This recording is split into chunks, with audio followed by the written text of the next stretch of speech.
రాసి పెట్టుకోండి. తిరిగి ప్రజలు కేసీఆర్ గారిని తెచ్చుకోవడం పక్కా. ఇది ఎవరు ఆపలేరు. ఎందుకంటే ప్రజలు డిసైడ్ అయిపోయారు. ఈసారి మళ్ళీ ప్రయోగాలు చేయరు.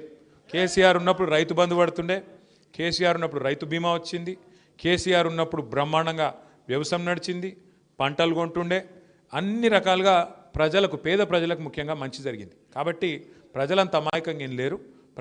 ప్రజలు టైం కోసం చూస్తాను అంతే. ఏమన్నా సందు దొరుకుతుందా, ఏదైనా మధ్యలో ఎలక్షన్ వస్తుందా అని చూస్తే మధ్యలో వస్తలేవు. మొన్న ఒక జుబ్లీల్స్ వచ్చింది, అందులో కూడా మీరు చూసిర్రు ఎంత ఆగమాగమైంది రేవంత్ రెడ్డి. ఒకటే దెబ్బకు గట్టిగా మాట్లాడే వరకు వెంటనే ఒక ఆయన మంత్రి చేసి పారేసిండు. అజరుద్దీన్ ఒక దెబ్బకు, బీఆర్ఎస్ దెబ్బకు అజరుద్దీన్కు మంత్రి పదవి వచ్చింది. ఒకటే దెబ్బకు 4 మీటింగులు గట్టిగా పెడితే రేవంత్ రెడ్డి 1 వీక్ తిరిగిండు, గట్టిగా వారం రోజులు తిరిగిండు. తిరగక తప్పలే. 14 మంది మంత్రులు గల్లి గల్లి తిరిగిండ్రు. ఎలక్షన్ రోజు కూడా డిప్యూటీ సీఎం రోడ్ల మీద తిరుగుతున్నాడు, ఏది జూబ్లీ హిల్స్లో. ఒక పరిస్థితి వచ్చింది. మరి ఒక్క ఉప ఎన్నిక గింత ఆగమైతే రేపు వీళ్ళని ఎవడు కాపాడాలి మరి అసలు ఎన్నిక వచ్చే వరకు? అందుకే మనం భయపడేది లేదు, బాధపడేది లేదు. నడుస్తుంది, చిన్న చిన్న ఎదురు దెబ్బలు నడుస్తూనే ఉంటాయి. కానీ మీరు ధైర్యంగా ఉండండి. కల్వకుర్తిలో తప్పకుండా ధైర్యంగా ముందుకు పోదాం. నాకున్న అవగాహన మేరకు, నాకున్న అనుభవం మేరకు నేను కూడా రాజకీయాలకు వచ్చి ఇప్పుడు వచ్చే సంవత్సరం అయితే 20 ఏళ్ళు అవుతుంది. కాబట్టి నేను కూడా కొద్దిగా చూసిన, ఇప్పుడు ఎమ్మెల్యే అయ్యి కూడా 16 ఏళ్ళు అయింది. నేను కూడా కొద్దిగా చూసిన, ఇవాళ ఈ ప్రభుత్వం మీద ఉన్నంత వ్యతిరేకత బహుశా భారతదేశంలో ఏ ప్రభుత్వానికి కూడా ఇంత తొందరగా వ్యతిరేకత వచ్చిన ప్రభుత్వం అయితే ఎక్కడ లేదు. కాబట్టి మనం ఏం బాధపడాల్సిన అవసరం లేదు. కాంగ్రెస్ వాళ్ళు ఒకరినొకటి అనుకుంటారు, గుద్దుకుంటారు, ఒక నంగిలాగా ఇంకోటి చింపేస్తాడు. ఆఖరికి మనం ఏం లేకుండా మనం కలిసి కట్టుకుంటే చాలు. మన ఓటమికి కారణం అనైక్యత, మన ఓటమికి కారణం ఐకమత్యం లేకపోవడం, మన ఓటమికి కారణం మనం కలిసికట్టుగా నడవకపోవడం. నేను జైపాల్ యాదవ్ గారిని, అదేవిధంగా ఇతర పెద్దలందరినీ కూడా కోరుతా ఉన్నా వేదిక మీద, రేపు ఇంకా చాలా మార్పులు చేర్పులు ఉంటాయి.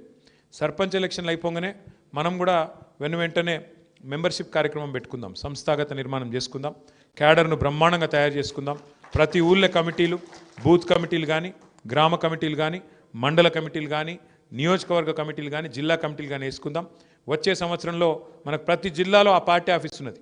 మీ నార్కర్నూలు జిల్లాలో ఉన్నది, రంగారెడ్డి జిల్లాలో పార్టీ ఆఫీస్ ఉన్నది. ఎక్కడికక్కడ జిల్లాల్లో శిక్షణ కార్యక్రమాలు పెట్టుకుందాం. అన్ని విషయాలు మీకు తెలవాలి. రేవంత్ రెడ్డి చేస్తున్న మోసం మీకు తెలిస్తేనే ప్రజలకు తెలుస్తుంది. ఒక 2 విషయాలు మాత్రం నేను చెప్పి ముగిస్తాను. 2 మోసాలు ఆయన ఇప్పుడు తాత్కాలికంగా ఏదైతే ఇప్పుడు రైట్ నౌ నడుస్తున్న మోసాలు. ఒకటి, బీసీ రిజర్వేషన్ల విషయంలో జరిగిన మోసం. ఎలక్షన్ల ముంగట ఏం చెప్పిండు? 42% రిజర్వేషన్ ఇస్తా. ఏది ఒక సర్పంచ్ పదవి, ఎంపీటీస్ పదవి కాదు, 42% రిజర్వేషన్ ఉద్యోగాలలో ఇస్తా, 42% రిజర్వేషన్ విద్యలో ఇస్తా, 42% రిజర్వేషన్ ప్రభుత్వ కాంట్రాక్ట్లలో కూడా ఇస్తా. మీ ఊళ్ళో వేసే సీసీ రోడ్లు, మోరీలు, అందులో కూడా బీసీలకు 42% ఇస్తా అని చెప్పిండు. ఎస్సీ ఎస్టీలకు 28% ఇస్తా అని చెప్పిండు. ఏది కాంట్రాక్ట్లలో వాటా, అందులో కూడా ఇస్తా అని చెప్పిండు. సంవత్సరానికి 20,000 కోట్ల బడ్జెట్ పెడతా అని చెప్పిండు. ఏది బీసీలకు. అంటే 5 ఏళ్లలో 1,00,000 కోట్ల బడ్జెట్ ఇస్తా, ప్రతి సంవత్సరం 20,000 కోట్ల బడ్జెట్ ఇస్తా అని చెప్పిండు. 2 బడ్జెట్లు అయిపోయినాయి. 2 బడ్జెట్లు కలిపి కూడా 12-13 వేల కోట్లు దాటి పెట్టలే. 40,000 కోట్లు పెడతా అని చెప్పి 12-13 వేల కోట్లు కూడా పెట్టలే. దాంతోపాటు రిజర్వేషన్ ఏదో కేసీఆర్ గారు తగ్గించిండు, నేను పెంచుతా, మొత్తం కేసీఆరే అన్యాయం చేసిండు అని అడ్డం పొడువు అసెంబ్లీలో బయట మాట్లాడిండు, మీరు చూసే ఉంటారు. కేసీఆర్ గారు ఉన్నప్పుడు ఆనాడు పంచాయతీ ఎన్నికల్లో 24% రిజర్వేషన్ ఉండే బీసీలకు. మరి ఇలా ఎంతున్నది బీసీలకు పంచాయతీల ఎన్నికల్లో? చెప్పిందేమో 42, ఇచ్చిందేమో 17. అంటే 25%. నార్కర్నూలు జిల్లా అయితే 13% బీసీలకు. మరి బీసీ సోదరులు బుద్ధి చెప్తారా, చెప్పరా? ఇంత మోసం చేసిన ప్రభుత్వం ఎన్ని డ్రామాలు చేసిండు మధ్యలో. ఒకరోజు జీవో ఇచ్చినా అంటాడు, ఒకరోజు బిల్లు సంతకం పెట్టినా అంటాడు, ఇంకో రోజు రాజ్యాంగ సవరణతోనే సాధ్యం అంటాడు, ఇంకో రోజు పార్టీ పరంగా రిజర్వేషన్లు ఇస్తా అంటాడు.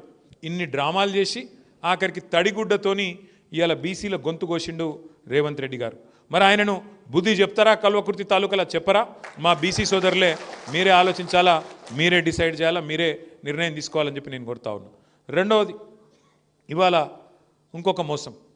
హైదరాబాదులో అట్లాగే మొత్తం తెలంగాణలో, దేశంలో కూడా ఎవరన్నా పరిశ్రమ పెట్టాలి అంటే ప్రభుత్వమే చాలా తక్కువ ధరకు భూములు ఇస్తుంది.